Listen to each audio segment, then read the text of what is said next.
एक बात फैक्ट्स के साथ करते हैं, इमोशंस नहीं, गाली नहीं।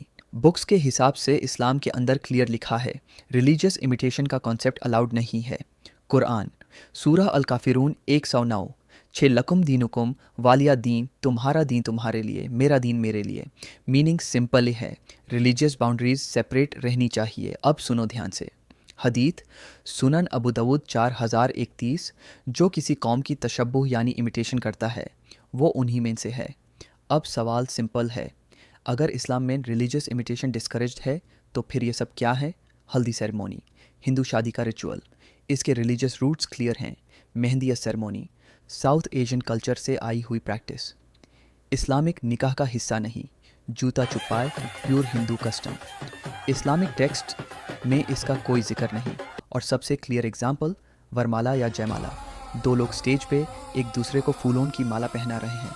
ये ritual directly Hindu marriage symbolism से आता है। अब सच बोलो, अगर तुम कहते हो हिंदू रिचुअल शिर्क हैं, हरम हैं, तो फिर ये सब क्यों? और अगर कहते हो ये बस कल्चर है, तो फिर पूरे हिंदू कल्चर को गाली क्यों? इस्लाम के रूल्स सेलेक्टिव नहीं होते। कुरान सूरह अल बकरा 2:50, तुम किताब के कुछ हिस्सों को मानते हो और कुछ को छोड़ देते हो।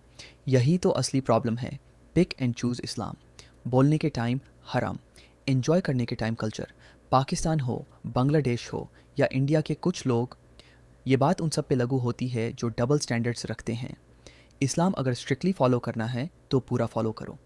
निकाह सिंपले रखो, जो चीज़ अलाउड नहीं उससे दूर रहो।